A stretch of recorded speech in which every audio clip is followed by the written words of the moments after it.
I've searched the net. I've tried to find a video or a forum where someone has rebuilt a Jotul Model 602 wood stove. I can't seem to find any information. I have used other people's videos and information off the web, so I thought I would add to this one. I've never attempted this before, so I hope it all goes well. You'll get to see my mistakes and hopefully not make the same ones, and maybe I'll get lucky and not make any big mistakes. I have disconnected the stove from our stovepipe. As you can see, I believe, if the focus will go in, stove normally sits there on the hearth. I have moved it out using a piece of wafer board, and I'm using PVC pipe to roll it out. I do this because I usually end up working by myself, and this seemed the easiest way since the stove weighs roughly 160 pounds. I wasn't about to pick it up and move it by myself. A little too old for that. I'll give you a look at the stove. Got a flashlight here. I hope you can see this. I know this is jerky. I'm sorry. Here you go. I hope you can see those side plates are warped and cracked. It's the left one. This is the right side. And I'll point out here where they seem to be the worst. You may or may not be able to see those. My air diffuser, I think is what it's called, up here at the top is a piece of sheet metal with some holes. It's a secondary burn process. It's warped. It looks like it's made out of a thin gauge metal. It's from the heat. It's just warped. I also have that. I ordered those, and that's when I found out, excuse me, that the glass front door is designates that it's a newer model 602. I'll post those links at the bottom of this video of where I ordered these from. I wasn't getting a lot of help. I didn't contact Jotul USA, but on their website they didn't sell parts, so I didn't bother even making a phone call or email inquiry to them about their stoves. The only other thing was go to authorized dealer, and I didn't really want to do that. I figured I'd attempt this process by myself. The other thought I had was to replace the stove, but for about 1/10 of the cost of buying a new wood stove, I ordered the parts. They were roughly $300. I was looking to upgrade this model, so I was easily getting into the $2,500, $3,000 range for a new stove. But we like the stove. We're going to keep it, and I'm going to get it out on the porch. I won't probably start the rebuild process for a few days. So again, this is just the start of the project. Hello, this is day 2 of trying to rebuild the Jotul 602 wood stove.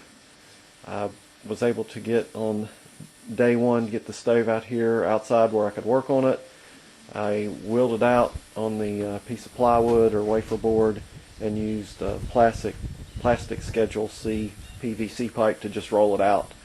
Kind of like the movies you see where the Egyptian pyramids are being built and they're rolling stones. And that's what I did. I did it by myself. I've taken the top off. This little collar here, I don't know whether I need it. I thought I might need it for clearance to get to the bolts that hold the top on. And I really didn't have anything to go on, so I have worked ahead. And before I forget, I did vacuum it out with my shop vac and get as much ash as I could out of the way. There's 4 mounting bolts. Actually, there's 6, and I sprayed what I thought were mounting bolts yesterday in some penetrating oil that you probably can't see real well. It looks kind of dark from where I'm from the camera viewer. And the worst ones to get to, I don't know whether you can see it, are up here in the top left-hand corner, and then the top right-hand corner underneath the air diffuser. There are 4 under the top lid. Let me come back here so you can see a little bit better. There are 4 here.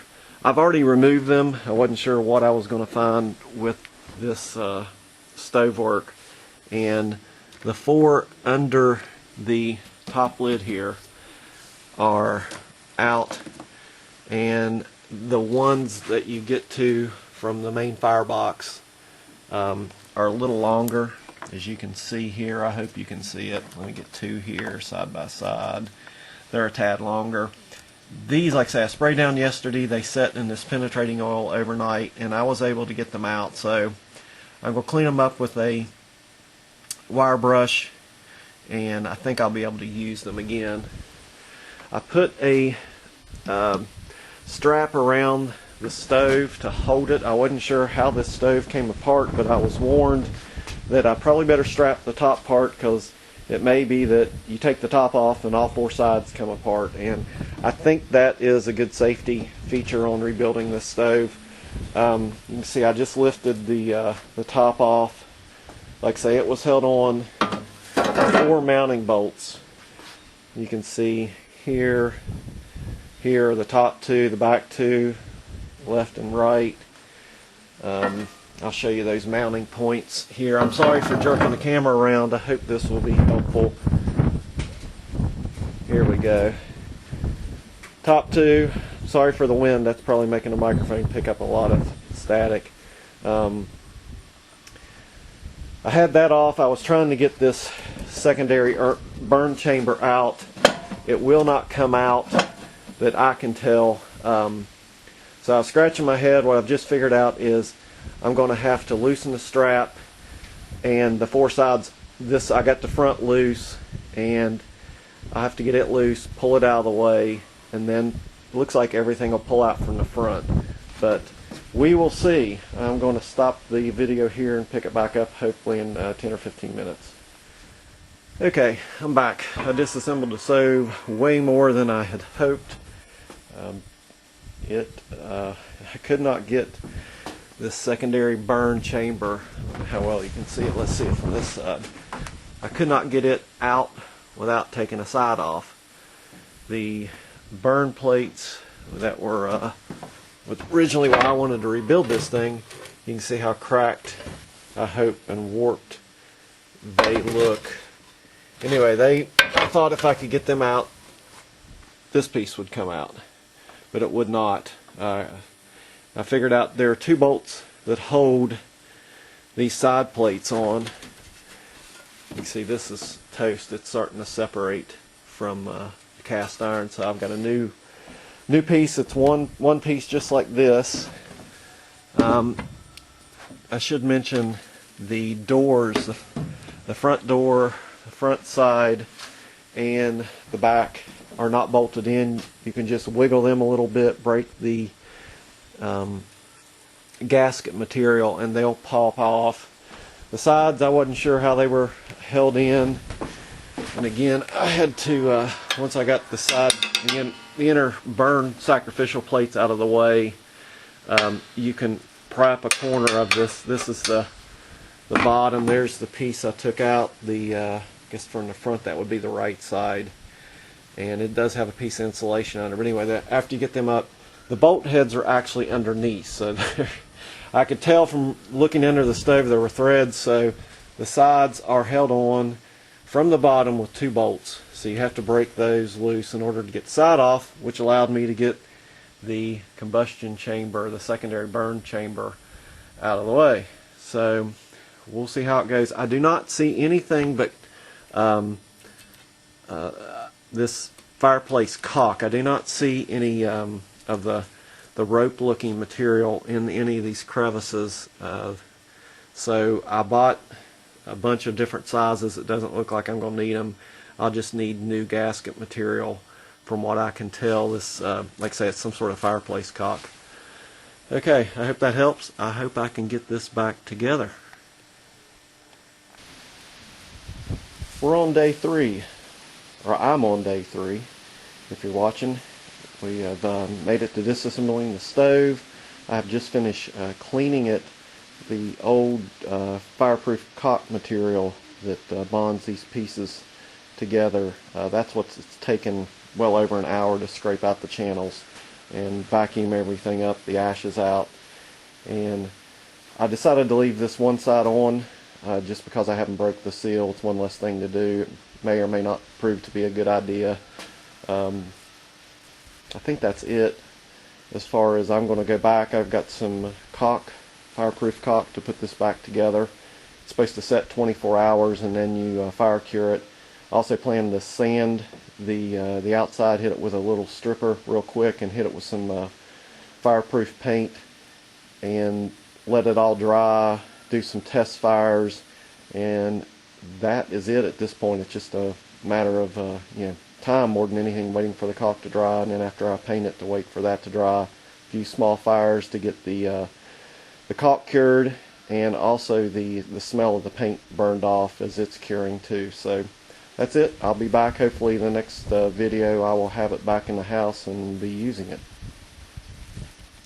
I thought I would stop and give you some more info on how the stove's going. I got it back together.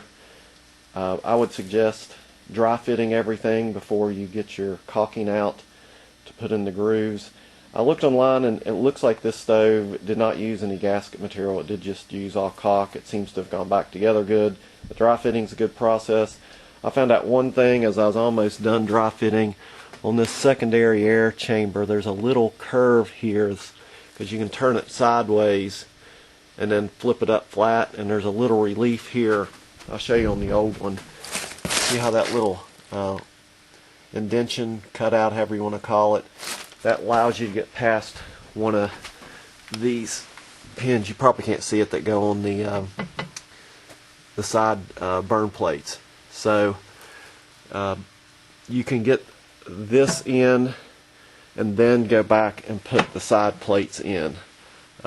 Like I say, dry fitting's a good idea. It takes a little more time, but I think it'll make once you actually get the caulk in place, go a lot quicker and easier. Remember, there's two size bolts. The small bolts hold the top lid down. There's two here for a total of 4. There's actually 6 long bolts. There's one that hold on the sides. They're underneath this removable bottom plate. You can see the little indention here. There's a screw head here, there's the back left and front left. So there's a total of 4. And then these ones I mentioned earlier in the video, they're back here. They secure the back to this baffle secondary burn chamber. So I think that's it. I'm just planning on painting it and moving it back in the house. I don't think there'll be another video. If you have questions, give me a email or make comments on the video. And I hope that helps. It's not a horrible process, but I went through 15 pairs or so of rubber gloves to stay relatively clean and keep my clothes reasonably. That's the worst thing. It's a little bit messy. It's a little bit time consuming to clean everything. If you didn't have to do the cleaning, you'd probably do it in, I'd allow 3 or 4 hours. If you're really going to clean out your ashes and time you clean your tools up, I'd allow a full day just to, and like I say, you're going to have to let caulking dry and paint dry if you decide to paint it. So allowing a few days is not a bad thing in your schedule. So hope that helps. Thanks. Bye.